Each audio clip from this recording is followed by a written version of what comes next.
So 3 scientists are hanging out, and they decide they're going to start talking about what they think their favorite invention in the world is.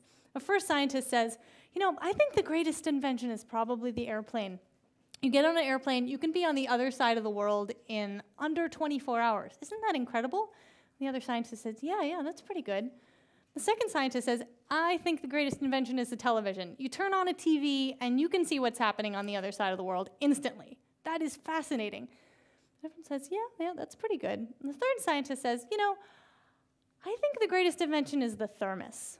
And they're like, what, a thermos? What are you talking about? And he's like, no, hear me out. The thermos, you put hot stuff in, and it stays hot. You put cold stuff in, and it stays cold. How does it know? The answer, why does it know? How does that stay hot or cold? Is light. All right, so today's theme is discovering the unknown, right? And another word for that is illumination. Aha. So for the next 10 minutes, I'm going to talk about going beyond the rainbow on the International Space Station. So I'm going to talk about light, and not just light that you can see. There's an entire spectrum of light other than what you can see. So as I said, I work at Johnson Space Center in Houston, Texas, and I am training to be a flight controller for the International Space Station. There it is. It's flying above us right now. There are 6 humans up there. They're doing science. They're exercising. And my group is in charge of working in mission control, and specifically, I'm in charge of the orientation of the station. There's a whole group of us, about 50, that are in particular in charge of making sure we point it properly. So this is a picture of ISS, ISS Mission Control. ISS stands for International Space Station. I'll be saying that a lot. So this is a little bit of an older picture. You can see the shuttle in the background, but this is what it looks like today. This is the same room where I'm going to be working, hopefully starting in March. So light. There's an entire spectrum other than just visible light, which is how you're seeing me right now. You can see in the graphic here, it's a tiny part of this entire spectrum. So light is a wave. It's also a particle, but that's a whole other conversation.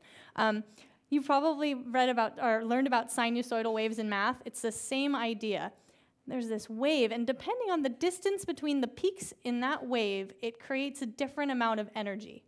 And that energy is different kinds of light. So if you've listened to the radio, you have listened to light. Light comes from the antenna of a radio, comes down to your radio in your car or in your apartment, and it's actually light, this signal. So you can see these different spectrums. It's actually a distance for AM radio, it's 100 meters between the peaks of this light. Another kind of light is infrared. It's like the stuff that comes out of a remote control, that's infrared. Also heat. If you go out on a nice warm day, not like today, but you feel the heat from the sun, that is light. It's light that you can't see, but heat actually is this wave. There's visible light. Ultraviolet, that's why you have to wear sunscreen, UV. It's much smaller wavelength than, say, radio waves, but it's also higher energy. So smaller wavelength, higher energy. There's X-rays if you have to go to the doctor and get an X-ray. That's also light. It can go through parts of you and can't go through others, so that's what's happening with those waves, and that's why we get that shadow of your bones and things. Gamma rays is like radiation, even higher energy. So light. Light is heat. Light is information. Light is energy. So, okay, why does this matter? I work for the International Space Station. What does this have to do with light? Everything. There's so many things. So huge is it communication. Signals coming from the Earth have to get to the space station, and vice versa. They go through satellites. Those signals are light. This is really important. This is a representation of a bunch of different satellites we have going around the Earth. And this is actually in the radio wave frequency. So satellites provide voice communication. We have to talk to our crew that's up there. They provide video so we can see what's going on. There's also data and commanding. All the computers on board have data for us. I need to be able to see that, so it comes back through satellites, and we have to command the station. Most of what is changing on station, other than the science that the crew is doing, is actually happening through commanding from the ground. Another huge part another huge player that role plays is through creating electricity, right? We've got these huge solar arrays on station, and they're able to move, and we need light from the sun to create that power. There's also hazards from light on station. Extreme temperatures. You don't want to have too much of the station staying in the sun too long, so we need to be able to know where it's positioned. We also have to worry about radiation. There's a lot of layers in each of the modules so that when really high energy light hits it, it goes through so many layers that it's not able to get all the way through. So we're able to protect our crew from radiation. So my job, as I said, has to do with the orientation of the station and how we're pointed. And why does that matter? It matters everything I just talked about with light.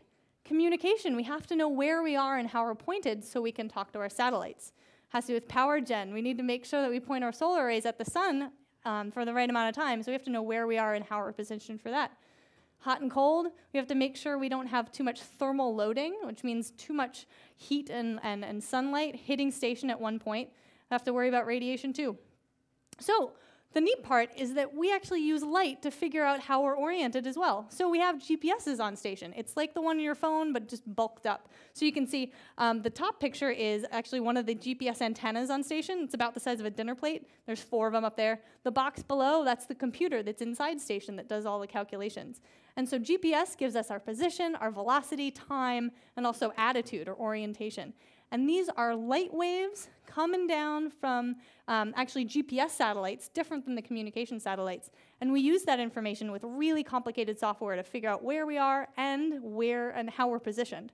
Now, what's also important is not just our static position and orientation, but actually how we rotate. And we use these really fascinating things called ring laser gyros. They're very complicated, but the cool thing is there's lasers in there. Yes, there are lasers in space.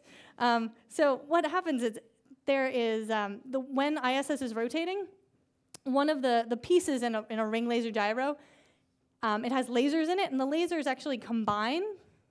It's complicated, but that's okay. Combination of lasers, we can look at the pattern, because when waves combine, it creates this other pattern. We see that pattern, and the computer software is able to determine how fast we're rotating in any axis, as well as what direction we're rotating. And software helps us, so we are able to control that. Yes, controlling where we're going. This is a main part of what I do. I look at all our data from GPSs and rate sensors and all this stuff, but we need to control how we're moving too, because sometimes we have to make an entire 180-degree move to hook up with some visiting vehicle, and we do that in 2 ways. On the US side, we own these big gyros, which is different than the RGAs, the ring laser gyros, but that's okay. Big flywheels, like 900-pound wheels that are spinning. And when you rotate this huge spinning thing, you're moving an angular momentum vector. And that's able to create a torque on station. So you're actually able to torque station around, only in small degrees. So when we have to do something larger, we use thrusters. This is actually a main engine thruster on station, and the Russians own that. So we coordinate with our international partners a lot. It's a wonderful international project with the Russians and the Europeans, the Japanese, the Canadians. And so specifically, got to coordinate with the Russians a lot, so we're able to use the thrusters when we need to. So having everything safe and knowing where we are allows for science. There's just so much science happening on station. You can read about it. If you Google it, there's so much info. But this is a picture in the cupola. This is a real picture. This is Karen Newberg. She is actually capturing a visiting vehicle as we speak. This is the robotics workstation up there. This is another crew member up in the US lab. He has a headlamp on because maybe he needs a little extra light. You don't know. This is a really cool experiment. The Japanese actually jettisoned these little cubicle satellites recently. They're called CubeSats. You can build these and actually have them sent up sometimes. But this is pretty cool. They have a robotic arm. They were sending those out. So, all right, back to the thermos. How does it know? Well, as I said, different spectrums of light have different amounts of energy and different distances, right? Well, inside a thermos, right, you've got the core, and then there's actually a vacuum in between the core and the outside. So if you have a heat wave coming in, it gets blocked, mostly. It's actually that some wavelengths of light can't get through other things, which is what is really helpful for sunscreen or, let's say, a thermos with infrared light. If you've got heat inside, it doesn't easily get out. Heat outside, can't easily get in. And that's it. It's not rocket science. And that's it. Thank you so much.